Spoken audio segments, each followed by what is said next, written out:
Familiar, you're familiar. So if you don't know by now, then you should probably get familiar. So hello students, कैसे हो सारे। Welcome back to our channel. तो आज हम लेके आए हैं आपके लिए क्लास 8 सिविक्स का चैप्टर नंबर 5 जुडिशरी। हाँ, जुडिशरी के बारे में आपने पहले पढ़ चुका है कि जुडिशरी आखिर है क्या। हमने जैसे कि पढ़ा था कि 3 बॉडी होती है गवर्नमेंट की। एक तो होती है लेजिस्लेचर जो लॉ मेकिंग बॉडी होती है, एक एग्जीक्यूटिव जो जो उस लॉ को इम्प्लीमेंट करती है, और तीसरी होती है जुडिशरी जो पनिश करती है लॉ ब्रेकर, मतलब जो लॉ को वायलेट करे या फिर किसी लॉ पुराने लॉ को वायलेट करे या फिर कोई नया बंदा लॉ बनाए तो उसको कोई पर्टिकुलर बंदा वायलेट करे। ठीक है, बेसिकली कोर्ट जैसे सुप्रीम कोर्ट, हाई कोर्ट या फिर डिस्ट्रिक्ट कोर्ट लेवल पे जो कोर्ट्स होते हैं। सिंपल सी डेफिनेशन है, the judiciary is the system of the court that interprets and applies law in the legal cases. मतलब कि जुडिशरी एक ऐसा सिस्टम है कोर्ट का जो इंटरप्रेट करती है, मतलब बीच में दखल देती है या फिर ऐसे लॉ अप्लाई करती है लीगल केसेस में। ठीक है, या पर्टिकुलर लॉ बोल देती है कि ये चीज़ गलत है, ये चीज़ सही है। तो इसको मैं अच्छे से और समझाऊंगा। वैसे पूरा चैप्टर ही है उसी के बारे में, तो आपको पूरी क्लैरिटी मिल जाएगी। पहले देख लेते हैं टॉपिक्स इन दिस चैप्टर। पहले हम देखेंगे what is the role of judiciary, पूरा समझ आ जाएगा कि आखिर जुडिशरी का काम क्या है। फिर what is an independent judiciary, मतलब जुडिशरी अगर इंडिपेंडेंट है तो इसका मतलब क्या हुआ कि इंडिपेंडेंट जुडिशरी क्या है। इंडिपेंडेंट का यहाँ से मतलब उसको कोई बाहर वालों से दखलंदाजी नहीं होनी चाहिए। What is the structure of courts in India, ठीक है, मतलब कितने तरह के कोर्ट है, वही सुप्रीम कोर्ट, हाई कोर्ट और डिस्ट्रिक्ट लेवल पे जो कोर्ट्स होते हैं। फिर what are the different branches of legal system, ठीक है। फिर does everyone has access to the court, मतलब सभी लोगों के लिए क्या कोर्ट है। और पब्लिक इंटरेस्ट लिटिगेशन, PIL, ठीक है। फिर अगला देखेंगे इंपॉर्टेंस ऑफ जुडिशरी, मतलब इस जुडिशरी जिसके बारे में हम इतना पढ़ रहे हैं वो हमारे लिए इम्पोर्टेंट क्यों है। तो आप लोग को समझाने के लिए चीज़ मैंने पहले भी बताई हुई है। वैसे इस चैप्टर में ये चीज़ें नहीं है, लेकिन मैं एक बेसिक आइडिया देने के लिए, देखो जैसे गवर्नमेंट स्ट्रक्चर है, ठीक है, तो ये 3 पार्ट में बना हुआ है, लेजिस्लेचर, एग्जीक्यूटिव, जुडिशरी। लेजिस्लेचर क्या है, लॉ मेकिंग बॉडी। अब लॉ मेकिंग बॉडी से मेरा मतलब क्या है कि ऐसा कोई जो लॉ बनाए। लॉ के लिए अब ये कौन है इसके बारे में आपने पहले भी पढ़ा है। इसको देखो 2 पार्ट में डिवाइड करो, एक तो सेंट्रल, एक स्टेट। सेंट्रल मतलब पूरी कंट्री और स्टेट मतलब पर्टिकुलर स्टेट्स के लिए। तो सेंट्रल में ऐसी कौन सी बॉडीज हैं लॉ मेकिंग बॉडी, एक तो हो गई आपकी लोकसभा जो आपने पढ़ी है, एक हो गई राज्यसभा, मैंने पिछले के चैप्टर में बहुत अच्छे से बताया हुआ है। और फिर स्टेट में क्या है, स्टेट में होगा एक विधानसभा, एक होता है विधान परिषद। विधान परिषद जरूरी नहीं है हर स्टेट में मिले, लेकिन विधानसभा हर स्टेट में आपको जरूर मिल जाएगी, जो कि अलग अलग तरह से लॉ बनाती है, नए नए लॉ बनाती है या फिर पुराने लॉ अमेंड करती है। तो वो काम होता है लॉ मेकिंग बॉडी, लेजिस्लेचर का। फिर दूसरा आता है आपका एग्जीक्यूटिव। एग्जीक्यूटिव क्या है, इम्प्लीमेंटेशन ऑफ लॉ। अब उस लॉ पे बात होती है कि वो लॉ सही है, गलत है, या फिर उसको पास करना चाहिए, उसको पास नहीं करना चाहिए। इसको भी 2 पार्ट पे बांटो, एक तो होता है सेंट्रल, एक तो होता है स्टेट। सेंट्रल में क्या आ गया, हमारे PM, प्राइम मिनिस्टर, और prime minister, president, vice president. और स्टेट में क्या आ गया, CM और बाकी लोग। तो ये लोग डिसाइड करते हैं कि लॉ इम्प्लीमेंट होना चाहिए कि नहीं। अब बात आती है जुडिशरी की। Punish law breakers. अब इन्होंने लॉ बना दिया, इन्होंने पास कर दिया, लेकिन मान लो मुझे पसंद नहीं आया, किसी को भी पसंद नहीं आया, तो उस बंदे ने आवाज़ उठाई इसके खिलाफ, तो उसके बारे में सारे डिसीजन लिए जाएंगे इधर जुडिशरी में। फिर स्टेट वाइज बांट दो इसको, स्टेट और सेंट्रल में। सेंट्रल में कौन सा है, सुप्रीम कोर्ट। स्टेट में कौन सा है, हाई कोर्ट। हर स्टेट में एक कोर्ट है जिसे हम बोलते हैं हाई कोर्ट। अब हर डिस्ट्रिक्ट में भी हो सकते हैं जिसे हम बोलेंगे डिस्ट्रिक्ट कोर्ट।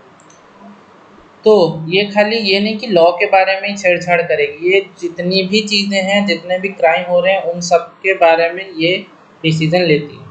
ठीक है, मान लो लेजिस्लेचर और एग्जीक्यूटिव में कोई वो आनाकानी होगी तो उसको जुडिशरी पे फिर वो डिसीजन जाता है, या फिर एग्जीक्यूटिव और या फिर लेजिस्लेचर और जुडिशरी में आनाकानी होगी तो फिर प्रेसिडेंट से पूछा जाता है। आगे देखते हैं what is the role of judiciary. Judiciary का आखिर लॉ क्या है, रूल क्या है। तो judiciary work is divided into the following steps. पहला है डिस्प्यूट रेजोल्यूशन, मतलब डिस्प्यूट रेजोल्यूशन का मतलब, रिजोल्यूशन मतलब सॉल्व करना, डिस्प्यूट मतलब किसी भी चीज़ के बीच में जो आनाकानी या बहस, उसका रिजोल्यूशन मतलब उसको सॉल्व करना। तो the judicial system resolves disputes between citizens and government, between two state government and between centre and state government. मतलब जो हमारा जुडिशियल सिस्टम है वो रिजॉल्व करते हैं डिस्प्यूट किन के बीच में, सिटीजन के बीच में, सिटीजन गवर्नमेंट के बीच में, टू स्टेट गवर्नमेंट्स के बीच में, या फिर सेंटर और स्टेट गवर्नमेंट के बीच में। तो ये सारे का देखा जोखा जो भी इनके डिस्प्यूट रिजॉल्व करेगा वो कौन है, हमारी जुडिशरी। अब आता है जुडिशियल रिव्यू।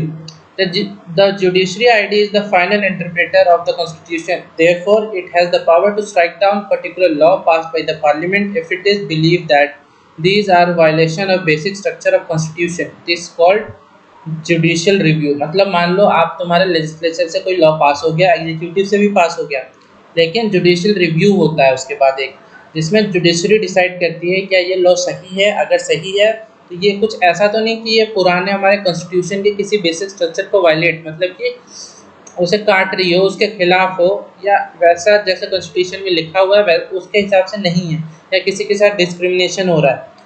तो अगर वैसा है तो जुडिशरी के पास ये पावर है ताकि वो उस लॉ को पास ना होने दे। फिर है upholding the law and enforcing fundamental rights. मतलब every citizen of India can approach the supreme court और higher court if they believe their fundamental right has been violated.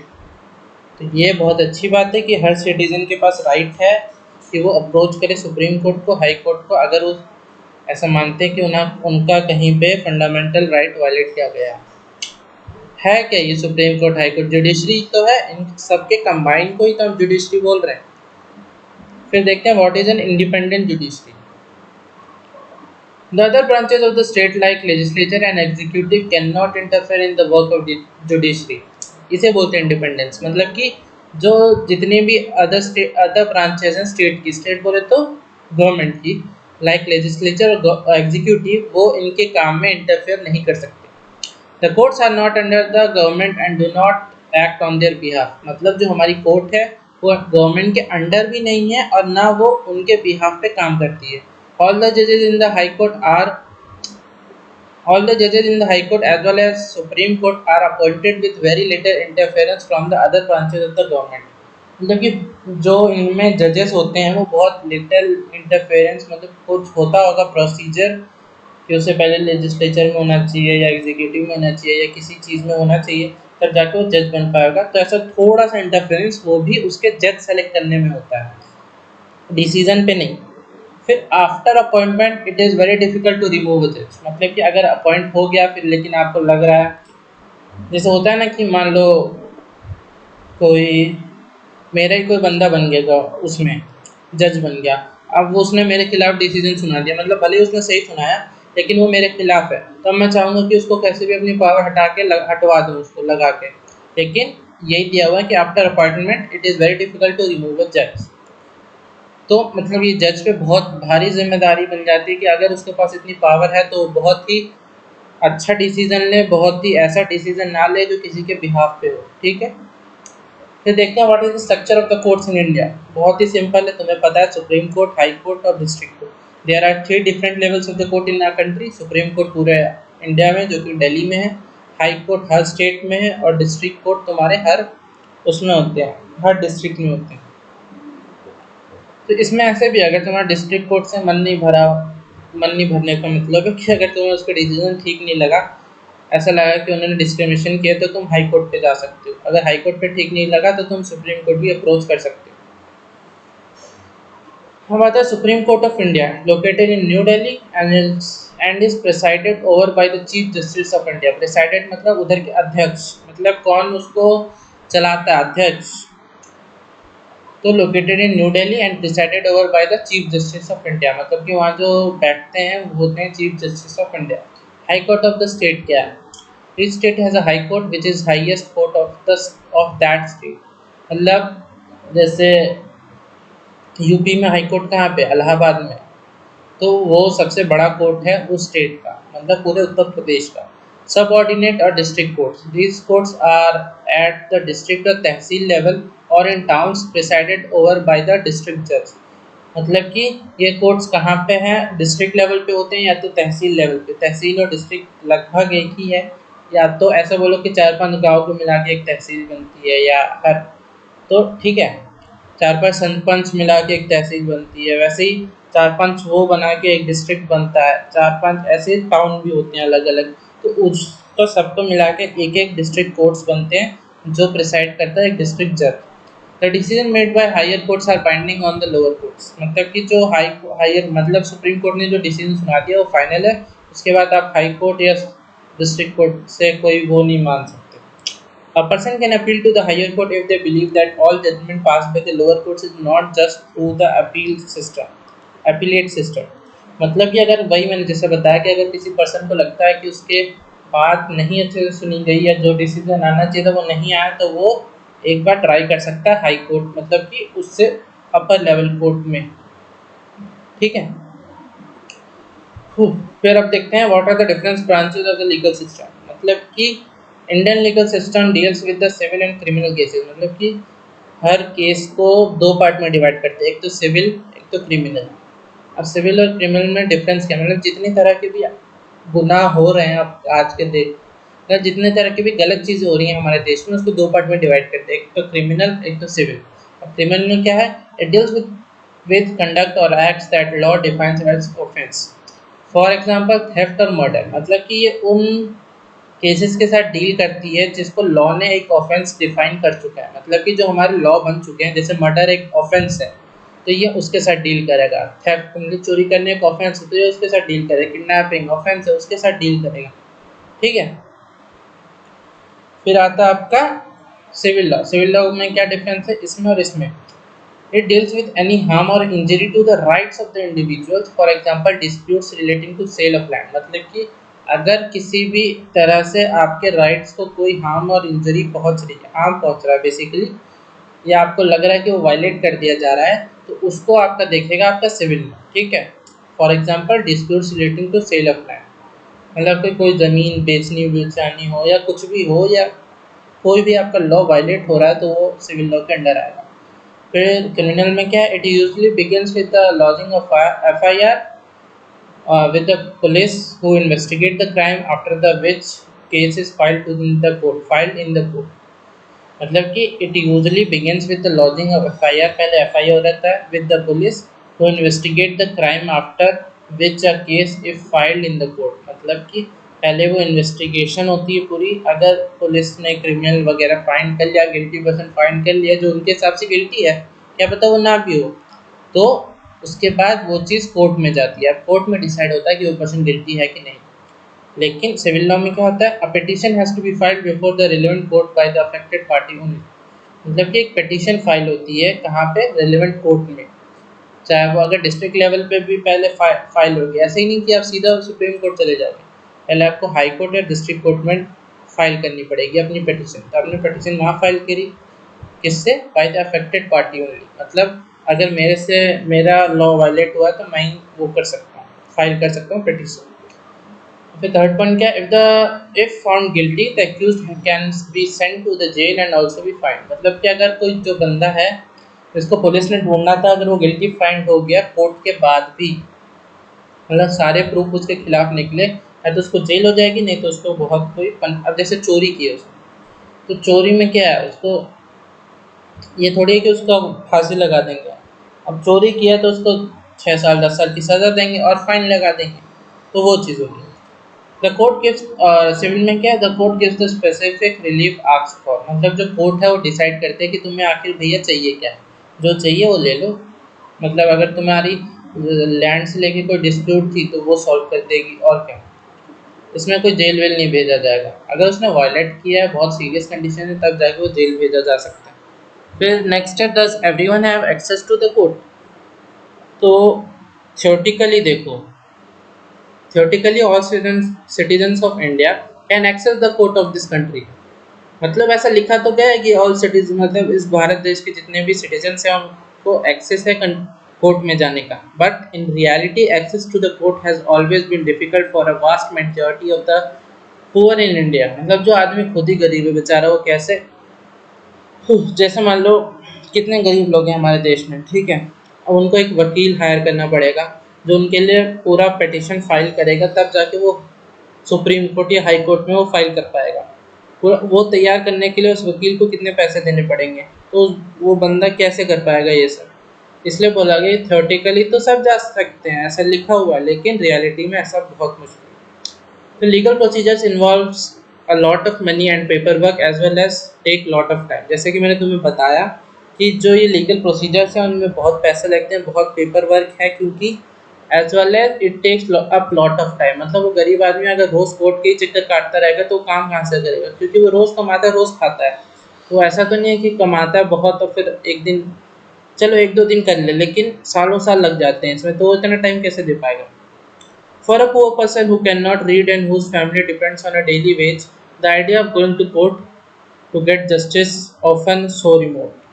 वही जैसा मैंने बताया, जो डेली वेज पे काम करते हैं, जो पढ़ लिख भी नहीं सकते, उनके लिए बहुत ही नामुमकिन सा है कोर्ट में जाना, जो कि हम क्या बोलें, श्राप है हमारे देश पे, या बहुत मतलब अनलकी सी बात है कि हमारे देश में ऐसे भी है। हमारे देश में नहीं, कई जगह ऐसा होता है।